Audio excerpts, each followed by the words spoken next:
আসসালামু আলাইকুম ভিউয়ার্স, আশা করি সবাই ভালো আছেন। আর হ্যাঁ, আপনাদের দোয়ায় আলহামদুলিল্লাহ আমি অনেক ভালো আছি। দেখেন আমাদের নয়নতারা কত বান্দর। ঈশ্বরদী টু লালপুর যাওয়ার রাস্তাতে নয়নতারা কি করে, মাঝে মাঝে যখন পালাইকে যায়, ভ্যান যাইতে লাগে, ভ্যানের হ্যান্ডেলের পিছনে চেপে ধরে ও আগায় যায়। ওরে বারবার না করার পরেও ও বারবার এটা করতেছিল। হঠাৎ করে এই ভ্যানে ধরতে যায়, ধাম করে পড়ে যায়।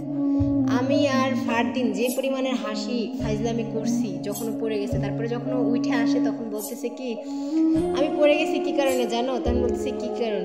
বলতেছে আমার এক্সের বাড়ি ছিল। আমি আবার ওরে জোরে জোরে হেসে বলতেছি এক্স কি ফুসকি দিছিল? তখন ও বলতেছে না রে না, এমনি এক্সের বাড়ি তো, বারবার ওরা এখানে নামাই দিতাম, এজন্য মানে ফাইজলামি করতে যায় ওর বাড়িটা দেখে পড়ে গেছি। দেখেন সেম কাজ আবার করছে। কুকুরের ল্যাজ কি কখনো সোজা হয়? আমাদের নয়নতারার কখনো সোজা হবে না। বারবার যায় ভ্যান ধরে, বারবার যায় ভ্যান ধরে। একবার কিন্তু পড়ে গেছে, শিক্ষা হওয়ার কথা, ওর কিন্তু শিক্ষা হয় নাই।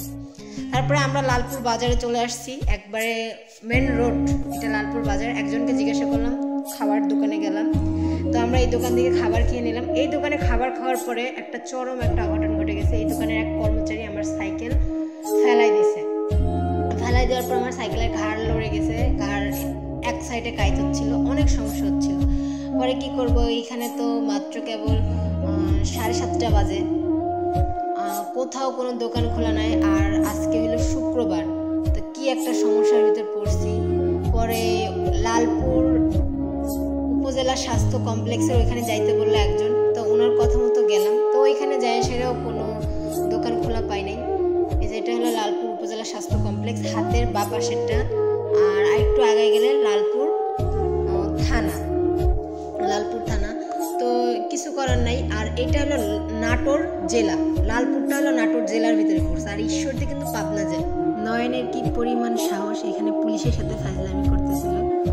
আমি আর ফারদিন ভয়ে শেষ। আমরা এমন জোরে টান দিছি পুলিশ দেখে ভয়ে, কারণ এটা আমাদের ঈশ্বরদী না। তা আমি আর ফারদিন সাইকেল এক টানেই, দেখেন পুলিশ, আমি ফারদিন এক সাইকেল টান। মহিলা পুলিশ, নয়ন মহিলা পুলিশ দেখলে মাথা নষ্ট হয়ে যায় আগের থেকে। পরে আমি আর ফারদিন তো সাইকেল নিয়ে জোরে টান, ভয়ে, যদি আবার ডাক দেয় কিছু বলে। এটা আমাদের এলাকা না, অনেক দূর, আমাদের ঈশ্বরদী থেকে 17 কিলোমিটার লালপুর। তারপর আমরা এখান থেকে এক টানে সোজা চলে গেলাম, দেখতেছি আশেপাশে যে কোনো সাইকেলের দোকান খোলা আছে কিনা। সামনে গিয়ে একটা সাইকেলের দোকান পাইছি। ওই দোকানে যাওয়াটা আমার সবচাইতে চরম ও সাংঘাতিক ভুল। এর থেকে মনে হয়েছিল আমাদের ঈশ্বরদী, যদি আমি একদিকে সাইড করে কেটে যাচ্ছিল, ওইটা নিয়েই যদি ঈশ্বরদী চলে আসতাম তাহলে হয়তো আমার ভালো হইতো। কি যে ভুল করছি বলার ভাষার বাহিরে, জানেন না। দোকানে গেলাম, আমাদের 3 জনের সাইকেলের চাকায় পাম্প ছিল না। 3 জনের সাইকেলের চাকায় পাম্প দেওয়ার কথা আর আমার ঘাড় সেরে দেওয়ার কথা। তো আমার যেহেতু সাইকেল পড়ে গেছে, যেখানে আমি ফোন ধুয়ে ভিডিও করছি সেই স্ট্যান্ডটা লড়ে গেছে, ওইটা টাইট দিতে বলছি। মাত্র 5 দিন হয়েছে কিনছি 800 টাকাতে। উনি কি করছে, স্ট্যান্ডটা আমার ভাইকে ফেলছে। তো কিছু বলার নাই। পরে ওখান থেকে আমরা সরাসরি চলে আসলাম।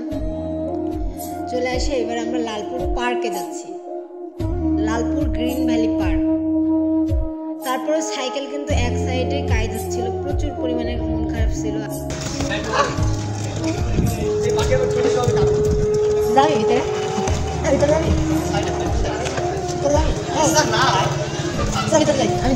আমরা অনেক তাড়াতাড়ি চলে গেছি, এই কারণে আমাদের ঢুকতে দেয় নাই লালপুর গ্রিন ভ্যালি পার্কের ভিতরে। আর এখানে বাস, মাইক্রো কার এগুলো ছিল, অনেক দূর থেকে অনেকে আসছিল, তো যে কারণে ওনাদেরও ঢুকতে দেয় নাই। সময় না হওয়া পর্যন্ত তো কাউকেই ঢুকতে দিবে না, কারণ সব কিছুতে একটা রুলস রেগুলেশন আছে, এটা সব ক্ষেত্রেই। তো যে কারণে আমরা ঢোকা হয় নাই লালপুর পার্কে। পরে আর কি করব, লালপুর থেকে চলে এসে পরে আমরা গড়িপুরে, লালপুর পার হয়ে এসে গড়িপুরে মাসুমের দোকান থেকে চা খেলাম।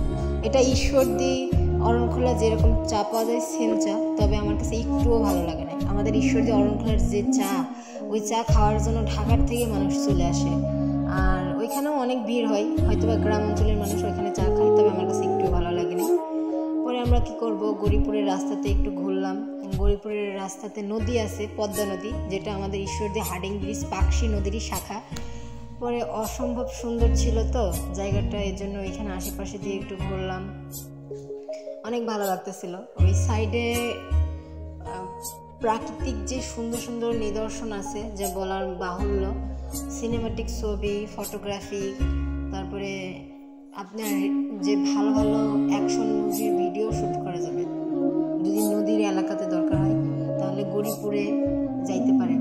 মানে গরিপুরে যাওয়ার মতনই একটা প্লেস আছে, খুব সুন্দর জায়গাটা, এত সুন্দর যে ওর প্রশংসা না করলেই হয় না, খুব সুন্দর নদীর এলাকা। সব কার কাছে কেমন লাগছে জানি না, তবে আমার কাছে আমার ব্যক্তিগত দিক থেকে আলহামদুলিল্লাহ অনেক ভালো লাগছে। আমি যেহেতু শহরে থাকি সেহেতু আমার কাছে গ্রাম অঞ্চলটা খুবই ভালো লাগে। দেখেন যেমন বাঁশের ঝাড়, চারপাশে সবুজ সমার, মাঝখান দিয়ে রাস্তা, আলহামদুলিল্লাহ অনেক সুন্দর জায়গা। আর গ্রাম অঞ্চলে গেলে আল্লাহর অপরূপ সুন্দর নিদর্শন দেখা যায়। আর নদীর সাইডে গেলে তো কথাই নেই।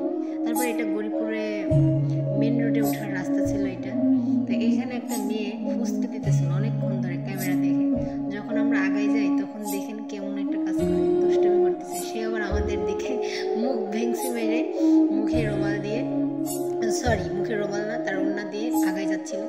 আমি আর ফারদিন তো প্রচুর পরিমাণে হাসতেছিলাম এইখানে, কারণ মেয়েটার কাহিনী দেখে আমি আর ফারদিন হাসতে, কারণ মেয়েটা মানে যেভাবে অঙ্গভঙ্গি করতেছিল যে কেউ আসবে। তবে এরকম মাঝে মাঝে বিনোদন দিতে হয় এলাকার মানুষ ঘুরতে গেলে। থ্যাংক ইউ আপু। ফারদিনকে বললাম আমি তো আর পাখি না, উঠতে তো পারবো না, সাইকেল নিয়ে উড়ি, আমার 2 হাত খোলা, ভিডিও তুলে দাও দোস্ত। পরে ফারদিন আমার ভিডিও তুলে দিল, দেখেন কি সুন্দর করে। আমি দুষ্টুমি করতেছিলাম ফারদিনের সাথে, বলতেছে আমি পাখি। লালপুর, গরিপুর তো ঘোরা শেষ। এবার আমাদের ঈশ্বরদীর রাস্তায় যখন বাসায় ব্যাক করি তখন আমরা আরামবাড়িয়া ঘুরতে যাই। তো আরামবাড়িয়া হাই স্কুল এটা, আর এইখানে এর আগেও আমি একবার আসছিলাম। এই আরামবাড়িয়া হাই স্কুলের এই মাঠ পেরিয়ে এসে এই পদ্মা নদীর শাখা পাওয়া যায়, যেটা আমাদের ঈশ্বরদী হার্ডিং ব্রিজ ও পাকশি সেতুর সাথে যুক্ত। এই নদীটা এত সুন্দর লাগতেছিল বলার বাহিরে।